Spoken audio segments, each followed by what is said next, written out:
Hey everyone, welcome to Insights with Benny, a space where ideas meet action, where stories inspire reflection, and perspectives challenge the status quo. Whether you're here for clarity, challenge, or quiet wisdom, this is your place. Today's episode is titled, Anchored by Fear, the Chains That Sound Like Wisdom.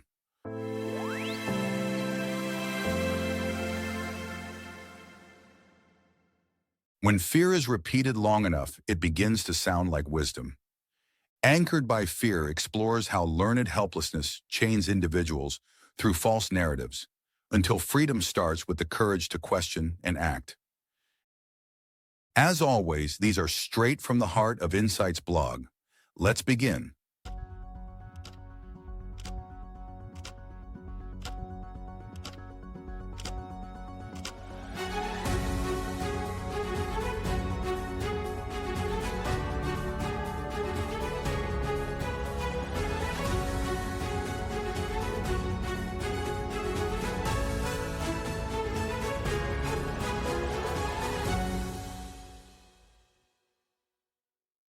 The Chains of Witherbay. The town of Witherbay was a jewel in the sea, its plantations green, its plains radiant, its shores kissed by clear waters. From a distance it looked like a paradise. But its beauty was a prison. The people were isolated from the vast mainland, where markets, resources, and riches lay. Two master craftsmen, Aaron and Balin Orstone, were renowned for their boat crafts. Their fathers and forefathers had been boat makers, a line of craftsmen stretching back as far as the elders could remember. Each generation shaped wood with the same instruments, spoke the same wisdom, and told the same stories passed on about the sea. Their boatcraft was not just a skill, it was an inheritance. For centuries, the islanders had sailed the crafts of the Orstones to fish and visit the edges of their small world. But they hardly crossed to the mainland. Many tried. Each voyage ended the same way. Midway across, heavy storms rose without warning, and waves swallowed the boats, dragging crews into the deep. The unlucky drowned, and the lucky washed back ashore on broken planks. Over the years, whispers turned into conviction. "There is a sea monster guarding the way," the islanders repeated. And so the tale became the norm. It was told in gatherings, recited in festivals, and woven into songs. Plays were performed to warn the young of foolishness. Survivors stood as ominous witnesses. "I saw its shadow. I heard its roar." "None can pass," the survivors would say. Aaron and Balin, the expert boat makers, nodded solemnly in assemblies. "Our boats are fine boats, but we are never meant for the mainland. Do not tempt death," they often recounted. The belief grew so strong that anyone who spoke of crossing was mocked as a dreamer, a fool, or a danger to the community. Each year, an annual ceremony honored the brave but doomed, those who tried and failed. Flowers were cast into the sea, not as a sign of hope, but as a reminder that the sea cannot be conquered. The elders also tell of merchant ships that sometimes stopped to trade, and as an act of kindness would offer to take an islander across to catch a glimpse of the mainland. Years later, when the ship returned, so too would the islander. And so the people learned to wait for the chance of a passing ship. One day, two young islanders, Cale and Doran, began to ask questions. They said among themselves as they watched a merchant ship far away at sea. "The merchant ships pass these waters," Cale said. "The elders tell us of sea monsters, but how do the ships come and go so freely?" It was as though a long-locked gate gave way in Doran's mind, and he said, "Perhaps it was not monsters, but the weakness of our boats. If their ships could endure, then maybe stronger boats could carry us too." They then proposed building a vessel larger than any Aaron or Balin had crafted, reinforced with timber and fitted with floating devices to keep it steady. The townsfolk laughed and said, "Madness! Even Aaron and Balin could not succeed. Who are you to try? Did not the survivors tell us what awaits?" Still, Cale, Doran, and a small team built. They toiled by the shore, gathering timber, shaping beams, ignoring ridicule. People visited just to scorn. Better to dig your own graves here than at sea, the mockery rang out. But at last the day came. Cale, Doran, and a small team set sail, and the town mourned them as though already dead. The storm struck, but their boat, heavy and wide, endured. The waves broke against it, but it did not break. Days later they saw the mainland. Weeks later they returned, bringing goods, materials, and fabrics that the islanders had always dreamed about. The people gasped. For a moment hope flickered, but the elders, Aaron, Balin, and some of the survivors shook their heads, insisting it was a trick of chance. The sea monster must have slept. The currents shifted. Perhaps the sea let them pass only to trap others. Do not be deceived.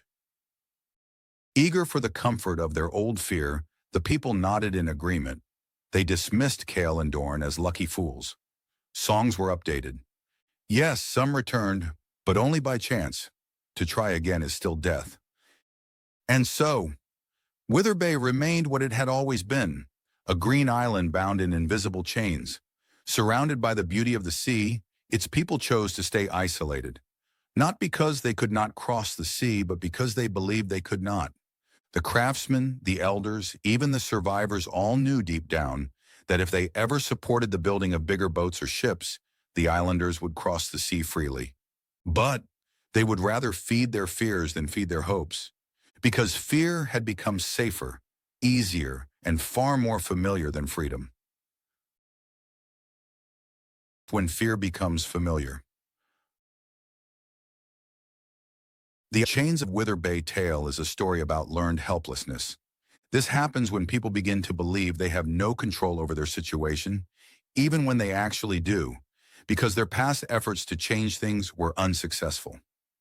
After several failed attempts, they stop trying altogether, telling themselves, why bother? Things can't change. Just accept, consume, and adapt. At first, it is not always obvious.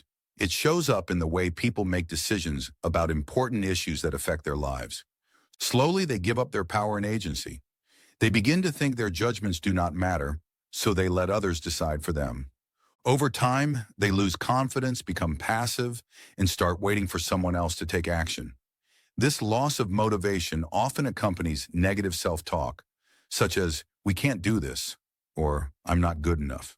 Learned helplessness develops over time in environments that reinforce it. People who once showed resilience begin to give up quickly because they expect failure. The constant thought of defeat weighs heavily on their conversations, and their energy for change fades. They adapt, but not by overcoming. They adapt by surrendering to the situation. This is precisely what happened on the island of Wither Bay, a land full of promise and beauty, but cut off from the mainland and its riches. The storm, or the perceived monster, became the symbol of a system too potent to fight. Each failed attempt to cross the sea reinforced the people's conviction that it was impossible. The story reflects different situations, such as resisting injustice, facing an economic crisis, breaking a bad habit, or even trying to lose extra weight. The experts in this case, the boat makers, elders, and survivors, people the community trusted, reinforced the idea that nothing could change. Their words and authority strengthened the conditioning. Festivals, songs, and entertainment, including media, helped sustain the belief. Even when Cale and Dorn succeeded, their victory was dismissed as a chance. The system of fear remained stronger than the proof of freedom. That is the paradox of learned helplessness. Possibilities exist, but people cling to the comfort of fear. For instance, elites may boast openly of subverting the people's will, manipulating elections, silencing dissent, or stripping people's rights. Yet the people would share the clips as memes, laugh or grumble in private, and take no action. Either because they are afraid to act, or because they are convinced that nothing will change.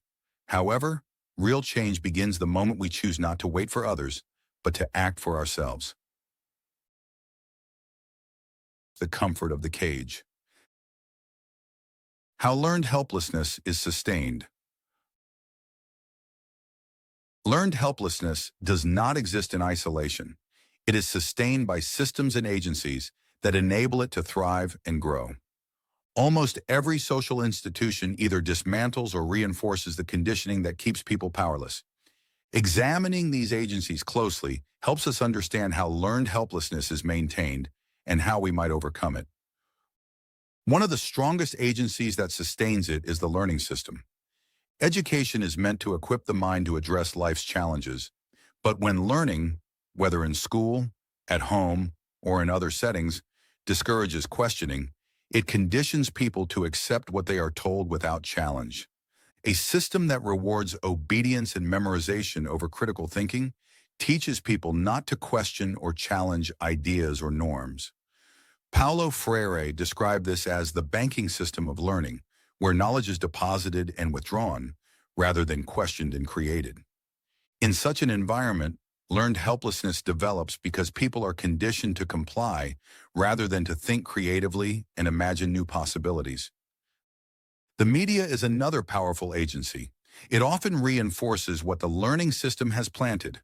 Constant cycles of similar stories of crime, disasters, and division make the world appear dangerous and unchangeable. By repeating stereotypes, the media can lead people to believe that the status quo cannot be altered. It also promotes the experts-only framing, where ordinary people are told that they cannot understand basic economics, politics, psychology, or health without the guidance of specialists. This discourages self-empowerment and critical thinking. In the Wither Bay tale, the boatmakers and the survivors dismiss Cale and Doran's ideas because they were not the recognized experts. And if the experts say we can't, then they must be right. Social media takes this further. Its algorithms prioritize content that reinforces existing patterns, and people are conditioned to consume rather than to question. Cancel culture and online pile-ons instill fear in individuals, discouraging them from speaking out on the issues. Instead of becoming active participants, people become passive observers. Change is equated with virality. Only what trends seem to matter. Someone making small, consistent changes in their life is often ignored or even ridiculed because they are not going viral. In this way, social media shifts focus from agency to spectacle. The entertainment industry also plays a role.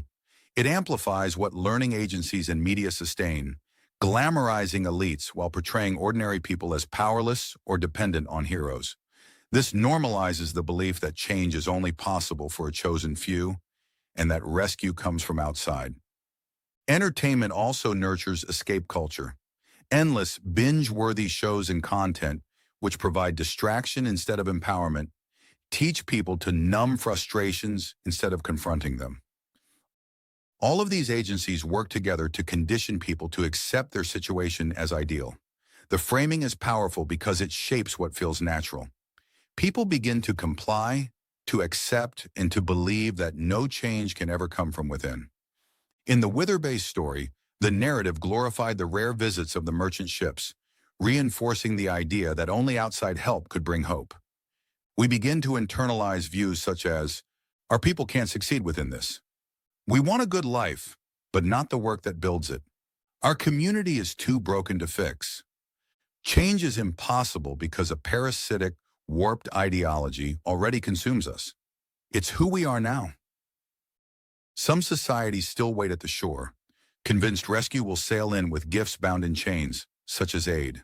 Yet real change begins not with foreign ships, but with the courage to build within our own islands. The cycle within. From individual struggles to community traps. The effects of learned helplessness start at the individual level. A worker who is repeatedly passed over for a promotion may stop trying, even after improving their skills. A person who has tried and failed to lose weight may resign themselves to being unhealthy. A young person who grew up on superhero stories may internalize the belief that problems can only be solved by extraordinary individuals, rather than through ordinary effort. Some stay in toxic environments, convinced there is no escape. Others stop learning new skills because they assume they will fail before they even try.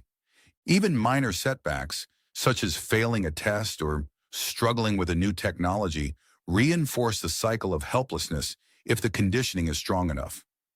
When the effect of learned helplessness is multiplied across a community, these individual choices become collective patterns. Societies constantly exposed to cycles of poverty, crime, and victimhood begin to believe that nothing will ever change. The refrain becomes, "Nobody cares. Why try?" The last time someone stood up, they were silenced. Others come to believe that only by being loud or controversial can they make an impact, because that is what the media rewards. A system that tells the poor and vulnerable that their only hope lies in handouts further deepens this mindset. Instead of joining with change agents to create solutions, people retreat into waiting for the next handout or miracle. In Wither Bay, rather than working with Cale and Doran to build a stronger boat, many continued to dream that the merchant ship might one day take one of them to see the mainland. Learned helplessness persists because these agencies, learning, media, and entertainment, condition people to believe that power lies elsewhere, never within themselves. The challenge begins when individuals recognize these patterns and choose, like Cale and Doran, to act, despite the voices that say, it cannot be done. Building stronger boats. Choosing agency over fear. Learned helplessness is not a life sentence. It can be resisted, unlearned, and replaced with courage.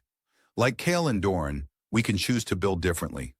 The first step is to challenge the old and existing stories. We must ask, who benefits from my believing this?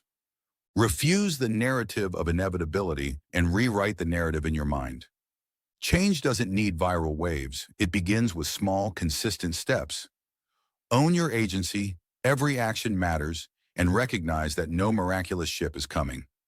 Reframe failure, not as proof of doom, but as a lesson for the next voyage. Stronger boats are built from the wrecks of old ones, if we are willing to learn. Rephrase your self-talk. Notice where you say they instead of we, or we instead of I. Agency begins when you claim responsibility for what you can do. Change multiplies when belief is shared, but it always starts with the courage to act. Reflection. The greatest tragedy of Wither Bay was never the storm or the sea monster. It was that the people chose to believe fear over freedom. They mocked hope because it unsettled the comfort of their caution. Yet learned helplessness is not permanent. It can be unlearned. The Cale and Doran who dare to try again prove that storms are not destiny. The sea may be vast, but it is not unconquerable. Change begins with those willing to build, to endure ridicule, and to show that the impossible can be done. Fear keeps helplessness alive, but action makes it die. The storms we face may feel overwhelming, the obstacles real, yet the story we tell about them often matters more than the challenge itself. The choice is always ours. Remain ashore, clinging to fear, or step forward to build and to sail.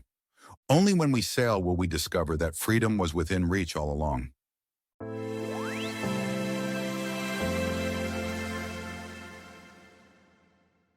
I'd love to hear your thoughts. Share them on social and tag me.